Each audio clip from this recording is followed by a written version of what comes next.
এবার একজন যুবক সাহস করে দাঁড়াও, তোমাকে বলতে হবে না আমি প্রশ্ন করব, তুমি জাস্ট যা স্মরণ আছে বলবো, বললে পুরস্কার। কোন যুবক আছে দাঁড়িয়ে যাও?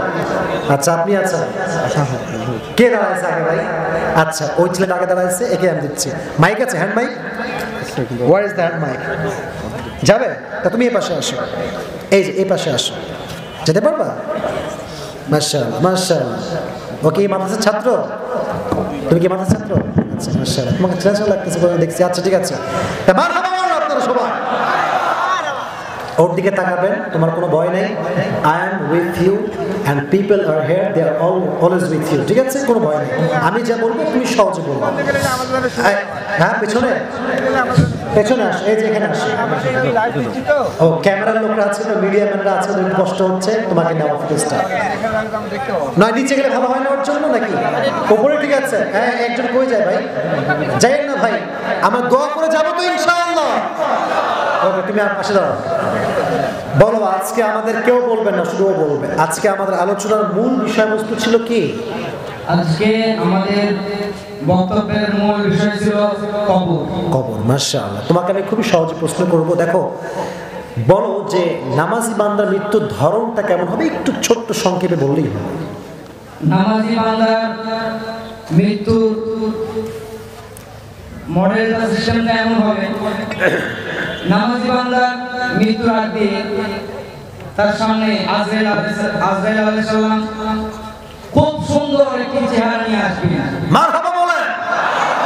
ভেরি গুড মাশাআল্লাহ। বলো। অত্যন্ত সুন্দরভাবে সুন্দর জুব্বা গায়ে হাতে একটি রুমাল নিয়ে আসবে এবং ডাক দিবেন, ইয়া আইয়ুহান নাসুল মুতমাইন্না, হে নফসে মুতমাইন,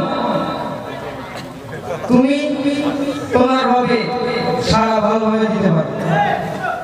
এইভাবে তাকে ডাক দিবেন এবং তার মৃত্যুটা এমন ভাবে হবে, সুন্দর হবে। এবার বলো বেনামাজি মৃত্যুটা কেমন হবে? আচ্ছা মৃত্যু কেমন তা বলতে হবে না, শুধু বলো যে বেনামাজির সামনে মালাকুল মউত কোন রূপে আসবে, এতটুকু বললেই। বেনামাজির সামনে আজরাইল আলাইহিস সালাম মালাকুল মউত অনেক ভয়ঙ্কর একটি চেহারা নিয়ে আসবে।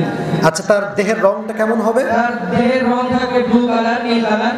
তার দেহের সাইজটা কেমন হবে? তার দেহের সাইজটা, তার পা থাকবে জমিনে এবং মাথা থাকবে আসমানে। মারহাবা বলেন। তুমি আজকে লস করে দিবা আমার ভাবসা খুবই খারাপ। আচ্ছা ঠিক আছে, এবার বলো এই যে কবরে যখন রাখা হবে, নেতার পরিচয় হবে না, বাবার পরিচয় হবে না। আমি বলেছিলাম যে একটা গুণ নিয়ে গেলে কবরের জান্নাতের ফয়সালা হবে। গুণটার নাম ছিল কি? না নামাজ। বলো তুমি বলো, একটা গুণ নিয়ে কবরে যাওয়া লাগতো, যে গুণের পরিচয় সবার হবে, বাপ মায়ের পরিচয় চলবে না। গুণটার নাম ছিল কি? তাকওয়া। গুণটার নাম ছিল কি? তাকওয়ার ক্ষেত্রে ছোট্ট একটা হাদিস ওমর ফারুককে বলেছিলাম, একটু সংক্ষেপে বললেই হবে। ওই যে একটা যুবক, আরবি বলতে হবে না, শুধু বাংলার একটা কথা বললেই হয়ে যাবে। পাগল নাকি? তুমি হাদিস বলতে কে বলছে আরবিতে? হযরত ওমর রাদিয়াল্লাহু তাআলা আনহু জামানায় একজন যুবক, সে খুব তাকওয়াবান। হযরত ওমর রাদিয়াল্লাহু তাআলা আনহুর বাড়ির পাশে একটি মহিলা, যুবতী মহিলা, সে সেই ছেলেটাকে পড়ানোর জন্য অনেক ট্রাই করে, বাট সে সাকসেসফুল হতে পারে না। সে মেয়েটা অনেকদিন পরে ছেলেটাকে পটিয়ে ফেলে। ছেলেটাকে জেনা করার জন্য যখন তার রুমে সে ডাকে, ছেলেটা তার রুমে ঢোকার আগে কোরআনের একটি আয়াত তার স্মরণ হয়ে যায়, বাস সে অজ্ঞান হয়ে যায়। তারপরে কি হয় তারপরে বলো। তারপরে যুবকটা যখন বাইরে চৌকাঠে পা দিবে, তার আগে যুবককে আল্লাহ অজ্ঞান সেন্সলেস করে দেয়। তারপরে যুবকটা গুনাহ থেকে বেঁচে যায়। কবর দেওয়ার পরে কি ওমর ফারুক কি বলেছিলেন? কবর দেওয়ার পরে ওমর রাদিয়াল্লাহু তাআলা আনহু বলেছিলেন, যারা গুনাহ থেকে, জিনা থেকে বেঁচে যায় আল্লাহ তাদেরকে দুইটি জান্নাত দেন। আর ওই সাহাবী, ওই তাকওয়াবান বান্দা ওমরকে কবর থেকে আওয়াজ দিয়েছিলেন, আল্লাহ আমাকে দুইটি জান্নাত দিয়ে দিয়েছে। সুবহানাল্লাহ পড়ুন আপনারা। তুমি তো মাশাআল্লাহ ভাবসা তোমার খুবই ভালো, তুমি পারবা মনে হচ্ছে। আচ্ছা এবার বলো যে কবরে যে প্রশ্ন হবে, আমরা নরমালি জানি 3টা প্রশ্ন হবে, আসলে প্রশ্ন হবে কয়টা? প্রশ্ন হবে 4টা। খুবই সঙ্গে বলে ফেলো যে প্রশ্নগুলো কি কি হবে। হ্যাঁ বাংলাতে বললে হবে, কোনো সমস্যা নেই। কবরে প্রশ্ন হবে 4টা। নাম্বার 1 যে প্রশ্ন হবে, মান রব্বুকা, তোমার রব কে? সেকেন্ড কোশ্চেন হবে মান নাবিয়ুকা, তোমার নবী কে, নবীর পরিচয় দাও। থার্ড যে প্রশ্ন হবে সেটা হবে মান দিনুকা, তোমার ধর্মের নাম কি, ধর্মের পরিচয় দাও। এরপরে প্রশ্ন করবে যে তুমি এই জিনিসগুলো কোথা থেকে পেয়েছো, এই ইলম তোমাকে কে দিয়েছে। মারহাবা আপনারা সবাই। আমাদেরকে বলতে হবে এটা কোরআন থেকে আমরা পেয়েছি। ঠিক কিনা বলে? খুব ভালো বক্তা হয়ে যাবে আগামীতে, মাশাআল্লাহ। হ্যাঁ বলো, তারপরে বলো। তারপরে আমি বলেছিলাম যে মানুষ যে জাহান্নামে যাবে নারী এবং পুরুষের মাঝে, আমি দুইটি বিষয় বলেছিলাম যে সব মানুষের মধ্যে হাদিস দুই রকম আছে। এক হাদিস আছে নারীরা বেশি জাহান্নামে যাবে, এবং অপর আরেকটি হাদিস আছে পুরুষেরা জাহান্নামে যাবে, বেশি জাহান্নামে যাবে। মাশাআল্লাহ। And দুইটা একসাথে করে এমন হাদিস আছে বেনামাজি ব্যক্তিরা বেশি জাহান্নামে যাবে। মারহাবা বলেন আপনারা সবাই। আচ্ছা, তুমি তো মোটামুটি সব শেষই করে দিয়েছো, তাও শেষ ভরসা আমার। দুইটা হাদিস বলেছিলাম নামাজের গুরুত্ব বুঝাবার স্বার্থে। দুইটা হাদিসের তোমাকে হাদিস ঘটনা বলতে হবে না, তুমি জাস্ট এতটুকু বলো যে বিশ্বনবী যখন মারা যাবেন উনি সবার উদ্দেশ্যে দুইটি কথা বলেছেন। দুইটা কথা কি কিছু বলো দেখি। সবার উদ্দেশ্যে দুইটি কথা হ্যাঁ, একটা ছিল কি আর দুইটা বলেছিলাম, আমি দুইটা বলেছিলাম। একটা বলো, একটা বললে হবে, যা একটা বললে হবে। হ্যাঁ বলো। হুজুর সাল্লাল্লাহু আলাইহি ওয়াসাল্লাম যখন তার মৃত্যু অনেক কাছে চলে আসলো, সে বারবার একটা শব্দ বলেছেন, বারবার বারবার। বারবার একটি শব্দ ইউজ করেছে, শব্দটা হলো আসসালাত।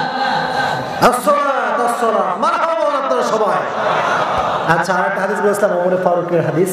এই হাদিসটার শেষে যখন ওমর ফারুকের বুড়ি বের হয়ে গিয়েছিল, ঘুম থেকে উঠে বা মানে অজ্ঞান থেকে ফিরে দিয়ে একটা শব্দ বলেছিলেন, নাম কি ছিল বলো দেখি। মানুষজন হযরত ওমর রাদিয়াল্লাহু তাআলা আনহু যখন ছুরি মারা হলো, সে সেন্সলেস হয়ে গেল।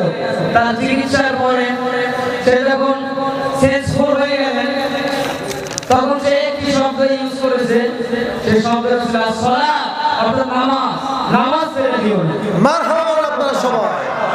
ওমর ফারুক বলেছিলেন আসাল্লান নাস হ্যাড দে পারফর্ম দ্য সালাত, যেটা আমি স্টার্ট করেছিলাম তারা পড়েছে এটা ফজরের নামাজ। তার মানে বোঝা গেল কবরের জীবনে নামাজ নাই, যা গতি নাই। মারহাবা, তুমি অনেক সুন্দর পেরেছো। তোমার জন্য ভাই আমি অত বড় লোক না, যা আছে তোমার জন্য হাদিয়া, পুরস্কার তো পুরস্কার, তাই সেটা যে কয় টাকাই হোক, ঠিক আছে যুবক ভাইরা? তোমার জন্য 500 টাকা আমার হাদিয়া। তবে এটা মাশাআল্লাহ মাশাআল্লাহ, ওকে ওকে আমার জন্য দোয়া করবেন। অবশ্যই আল্লাহ তোমাকে ও মাশাআল্লাহ আল্লাহ কবুল করুন। পড়া আমি তোমার কণ্ঠ ভালো, তুমি পারবা ইনশাআল্লাহ। কাট সব দিব, বসো বসো, বসো। ওকে, কই যায় বসো বসো বসো বসো বসো বসো বসো, দোয়া করছেন, বসো বসো।